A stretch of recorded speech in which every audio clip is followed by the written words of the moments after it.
So this month, we're talking about the things that we can do to make the changes that we want to make in our lives. I've said this before, but as we know, a tough economic situation and tough morale, I think is low morale across our countries can sometimes make us feel very depressive and give us a sense of that we're not in control. So this month as a brand, what we are wanting to do is highlight the stories of women who have taken the decision to make change in the areas that they can control, what it took for them to get there, and how they're feeling about it now. And hopefully there's something that we can learn from them or inspiration that we can take from them when it comes to making the changes that we'd like to make in our lives. And today we're speaking to Jayna. I'll leave Jayna to introduce herself and tell you a little bit more. Hi, I'm Jayna, and the biggest change that I've made in my life recently was breaking up with a partner at the end of 2025. He is someone I have a huge amount of respect for, but he was heavily involved in conflict zones and ended up volunteering there quite a lot over the last couple of years in particular. That in itself had a huge impact on our relationship, his mental health, my mental health, and overall, at the end of the day, even though there was a lot of love there and probably still is, I can't speak for him. I can't speak for myself. A lot of love and respect there still, but at the end of the day, I had to do something for myself to protect myself and look after myself. I made the decision around the end of last year, so the end of 2024, that's right, not 2025, because my mental health was in probably the worst state it's been in my entire life. I was completely honest, I was completely suicidal. I didn't want to be here anymore. And unfortunately, it was my friends, my family, who were there for me and who were able to sort of support me through that. And I got through it with medication, lots of therapy, and kind of made the call that the big factor in my life that I needed to change was the relationship. And so made the difficult decision to end it. I think, as you said earlier, relationships can't be charity projects. And so this year, 2025, has been just completely transformative. I've started a new role in my existing business, which is probably the one role that I've had in my sort of 15-year career to date that feels right for me and for my strengths and what I care about. I've also become a spin instructor, which is a lot of fun. Shout out to Cadence. And got cats, become a cat mum. And everything, it just feels like the trajectory has been up since making that change. And so through difficult things, good things can happen. Thank you so much for sharing that. I mean, it sounds really difficult when there's someone in your life whom you love and you respect to nevertheless say, this relationship is not good for me. It's not right for me. And to come to terms with maybe feeling a little bit selfish, like, is it about me? Like, you're doing good work. Why should I? Or shouldn't I just also like stick it through and see what happens? And give credit to yourself and grace to yourself to follow your instinct. Yeah. It's really, really challenging. So I cannot imagine how you felt. And, it sounds like he was a great person, but just maybe you were not right for each other at the right time. Yeah. And I think it also, a huge part of my personality, I was actually recently diagnosed with autism, and a huge part of my personality is around justice and doing the right thing. And for me, I think our relationship became about not letting the bad guys win, as in staying with him was part of my politics. And you have to sort of realize that at a point it can't be about that anymore, because there's a politics in looking after yourself, Of course. prioritizing your own worth, and letting go. Yeah, absolutely. Exactly. So yeah, it's been hard, but it worth it. So worth it. Yeah. Yep. I would like to ask you a little bit about some of the other changes that you made around about the same time. So relationship, you mentioned your career also. Can you tell me a little bit about the shifts that or the shape that your career has taken over the years, and what you decided to do and when, why? So I graduated with a modern languages degree and didn't really know what to do with it, and sort of went into the very first job that would take me, frankly. And I stuck it out for 2 years, took a lot of career advice from my parents who'd stayed in the same jobs for, I think, about 30 or 40 years, and who did enjoy their work, but at the same time, you know, they came out of a very different professional culture to the one that I graduated into. And after 2 years, again, it was my mental health. It was in a bad place, and I decided that I couldn't do it anymore. And one day just kind of walked in and quit. And that was financially a really bad idea. But I think what I learned from that was have some money aside, put some money to one side. That would be my advice. My mum calls it my fuck off fund. Like, have that to one side so that you have that flexibility to just be able to get out of tough situations. And that's a really privileged thing to be able to say, because things are tough now financially for a lot of people. But if you can, that gives you so much freedom. And so from there, just tried something new. Was in marketing for 12 years, got bored of that, and have now lent more into project management, which sounds pretty boring, I won't lie. But it does. I was like, project management. Most people go the other direction. The other direction. And it's probably less sexy, but it turns out I like telling people what to do. Fair enough. Do you know? But also project management, I've had the joy. The joy. I was trying to figure out whether it is the joy or privilege or just bad fortune. I don't know. I've done project management before. It's a lot of fun. But the nice thing about it is you can plan things out. Yeah. Rarely do things go to plan, but at least there's structure. Yeah. There's structure in the role, and that can be really liberating in a weird way. Yeah, and I think that's the autism speaking as well. Like, I love structure. I love creating order and structure. And even though it's perhaps not like the fun client facing or whatever. Yeah. I think what I like is I get to lean into my colleagues and the best that they can do. Yeah. And I think it's really important for me to work with really smart people, but also to empower them to do their very best. 100%. Yeah. And that's where I get my joy in life. That's right. Or at least in my career, not everywhere in life. But I think I also realised that I am the organiser among my friendship group. Like, I genuinely love doing the bookings, organising people, which I think as my friends evolve into different life phases, having kids, fostering kids. Yeah. I think I've just accepted that needs to be my role. Oh, I see.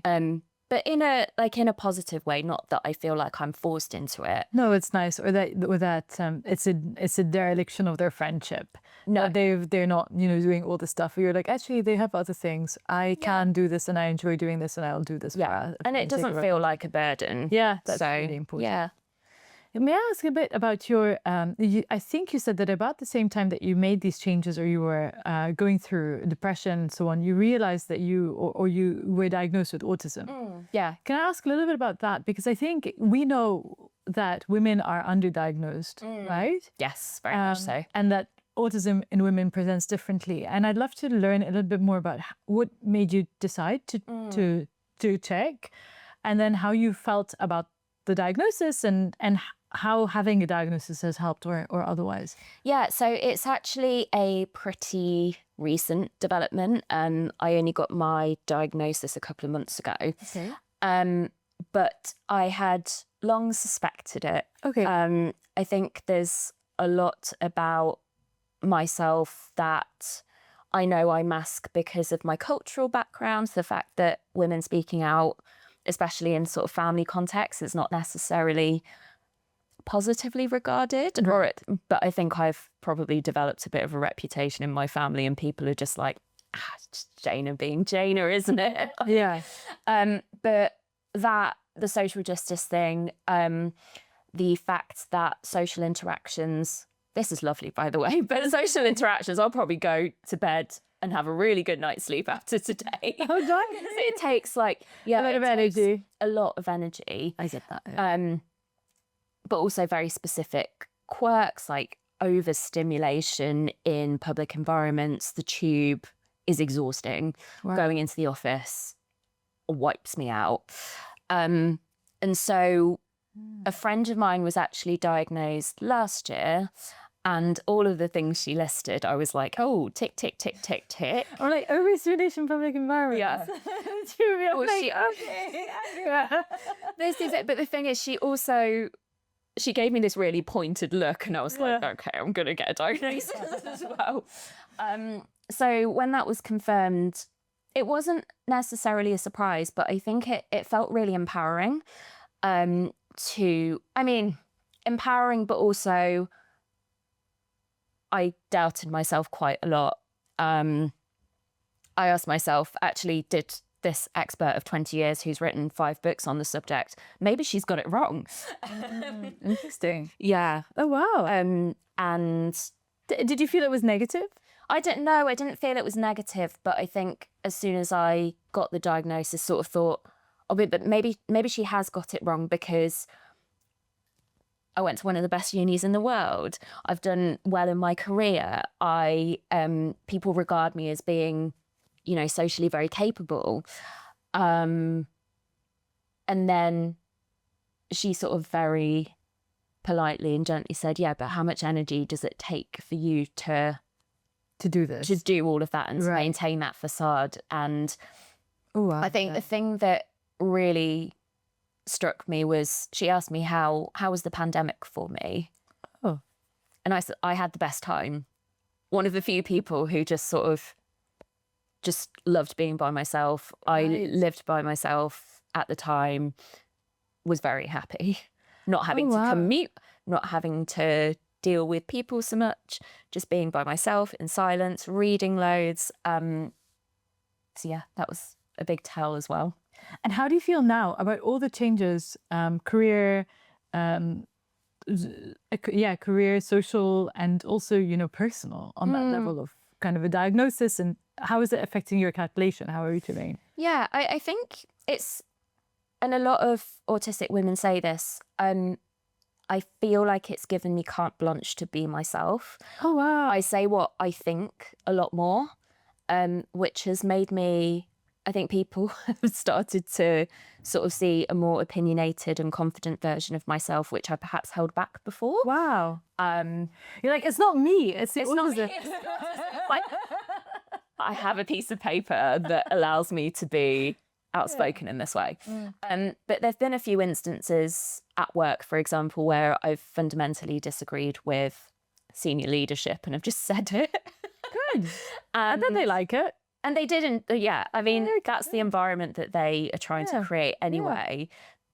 But I think that's what I want to role model to other women in the business as well, especially, people who are in their early 20s and don't know what goes. Yeah. And I think I sort of... Although in my experience, the women who are in their early 20s, they know what goes. Oh, they do. They stand up for themselves. For sure. We didn't, but I think we're starting to. Yeah. We are learned the hard way, but they do. I think they... Yeah.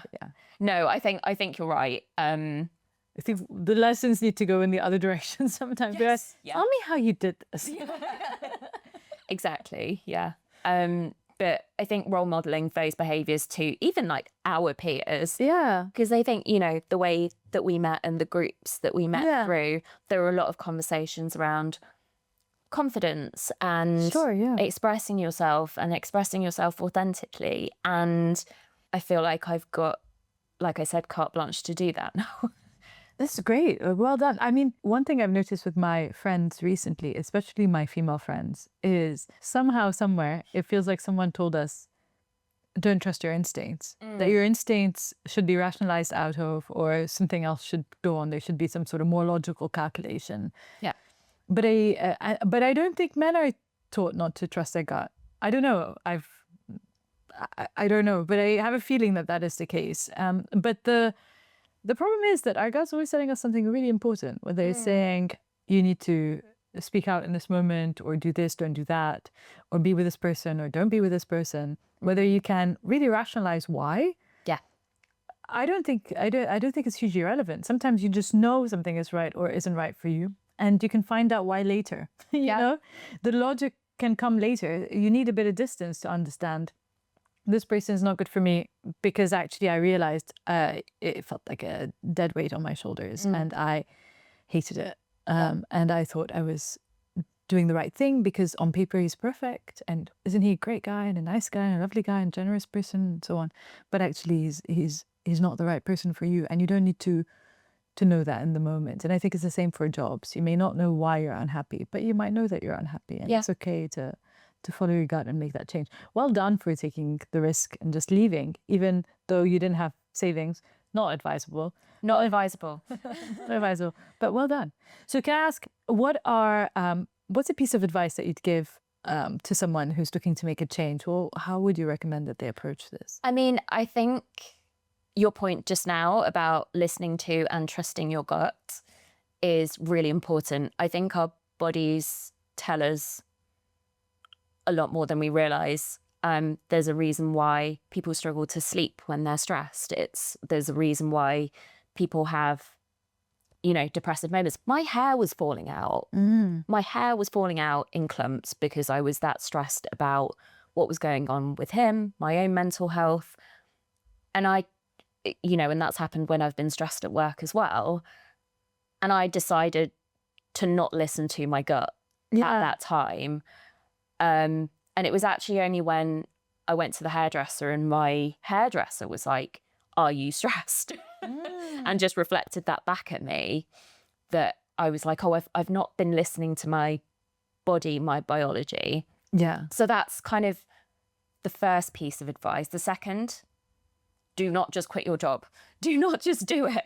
But have a plan at least. So a previous colleague of mine said, find a point in the future. If you're really unhappy with something, find a point in the future, mark that date in your diary, and then prepare yourself for that day so that you've got the money, the backup, the emotional support, the accountability if you're the kind of person who backs away from that sort of thing.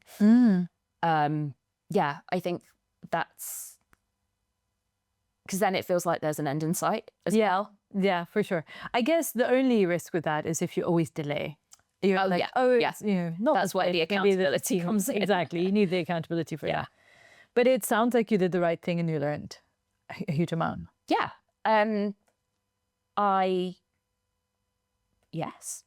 It's really cool. I mean, well done. Thank you. And thanks so much for sharing that. It takes a lot of courage, I think, to talk about something so personal. And yeah, thank you. Really appreciate that. Welcome. You made it. I made it. We all can make it. You can. Yeah. Yeah.